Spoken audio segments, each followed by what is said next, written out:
U.S. military to declare martial law as DOJ, FBI criminality exposed it.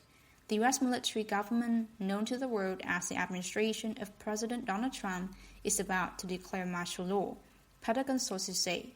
The cabal has been checkmated, as Trump is ready to federalize the National Guard in case of riots of civil arrest, Pentagon sources say, adding that FEMA camps will be used to house mass arrests and Gitmo may house high-value targets while military tribunals will dispatch them swiftly. Such radical action is necessary because of corrupt judges appointed by former U.S. President Barack Obama in a Congress stacked with shows of Israel, so Trump may be forced to declare martial law to impose military justice, is how one Pentagon source put the situation.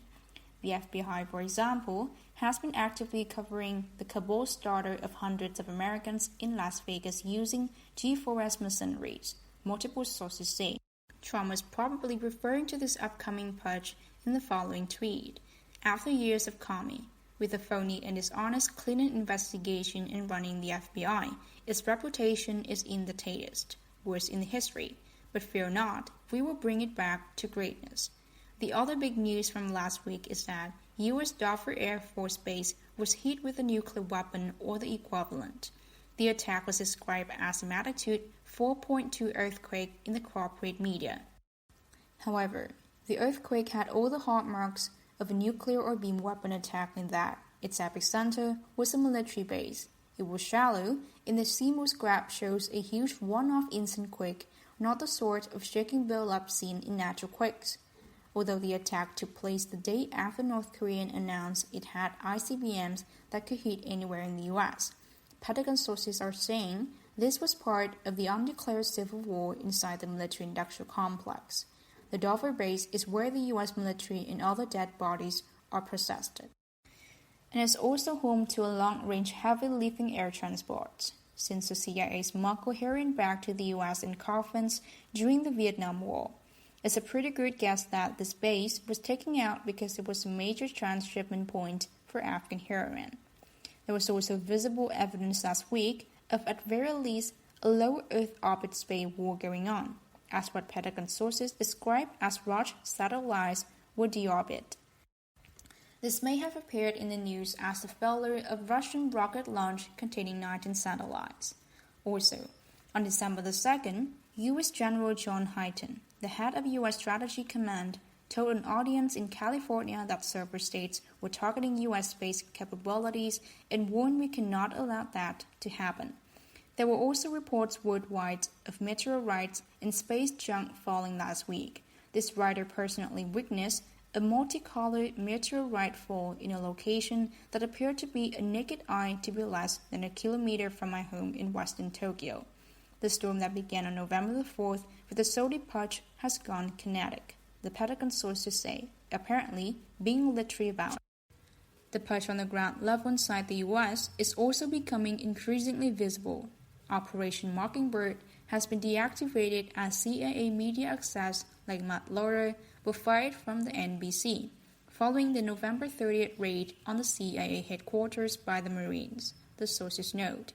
Another sign of a Mockingbird shoot-down came as ABC News suspended Brian Ross for what Trump describes as a horrendously inaccurate and dishonest report on the Russia witch hunt.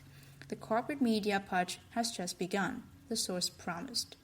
The Khazarian mobsters are clinging to the hope that the indictment last week of former Defense Intelligence Agency head Michael Flynn by Special Prosecutor Robert Mueller will lead to the impeachment of Trump. However, Pentagon sources promise that the Flynn indictment is a nothing burger that allows him to expose all crimes of Obama, Hillary, the FBI, pedos, and deep state of Mueller while helping Trump to drain the swamp. Obama, for his part, asked Chinese President Xi Jinping last week for political asylum but was turned down, say Asian secret society sources. In public, this could be seen in the form of Obama thumbing his nose at China by visiting the Dalai Lama immediately after leaving China. The Dalai Lama, however, is himself likely to be purged and is in no position to help Obama. Also, speaking of pedos, Last week, Hollywood star, director, and actor Mel Gibson said Hollywood outlets harvest the blood of children. They eat their flesh. They believe this gives them life force. If a child was suffering in body and psyche before it died, they believe this gives them extra life force.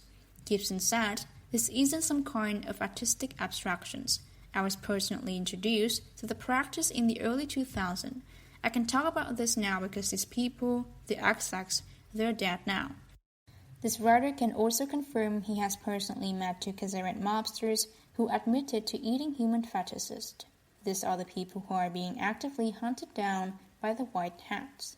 A purge has also started in Japan now that the Emperor Naruhito has taken over from his father Emperor Akihito, according to Japanese military intelligence sources.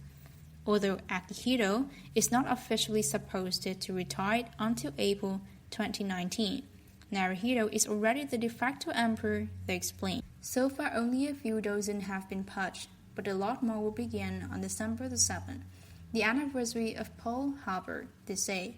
In particular, a Mr. K, who lives in the hotel guarded by 70 bodyguards, is going to be taken down, they add.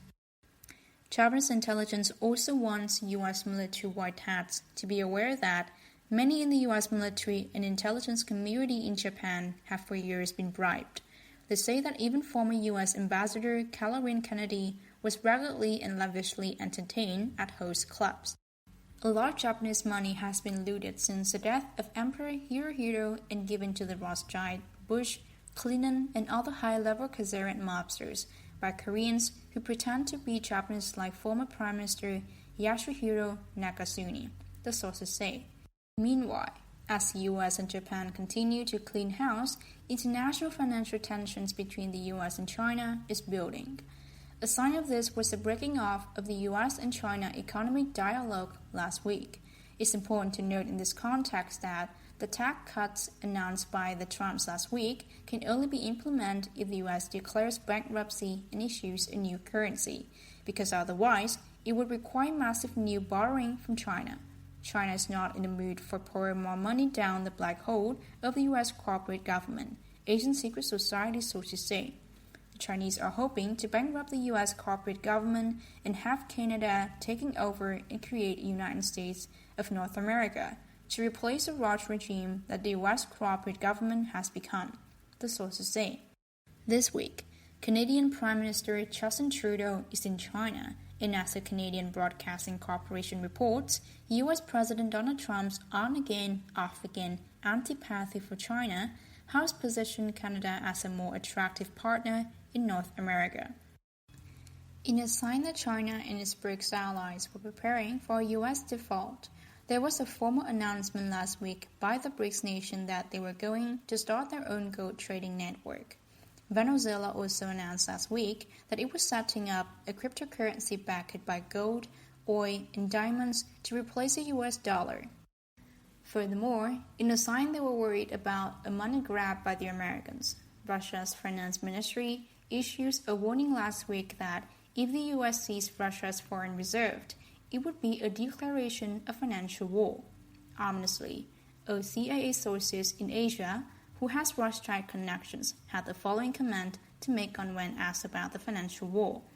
I have been told by one of my contacts, who is in the know of this type of matters, that the master plan is to collapse the system globally in the third quarter of 2018. On a final note, a reader in Brazil sent the following information via email. In Porto Alegre, a southern state of my country, there is a big American consulate building, really big one, than the Sao Paulo. And I can tell you by normal justification, there is no need for Porto Alegre to have such big American consulate unless it is something like the CIA headquarters. A friend of mine who lived there said that for the last few years, since this building was made, there seems to be just a few people working there, less than 10, at least on the surface level. Perhaps this is another dome that needs to be taken down. However, Nazi based in South American underground bases have previously told this writer that they have no longer wanted to conquer the world and just wanted to be left alone to play with their flying saucers. Maybe they should just announce that they will share that and other technology with the rest of the world.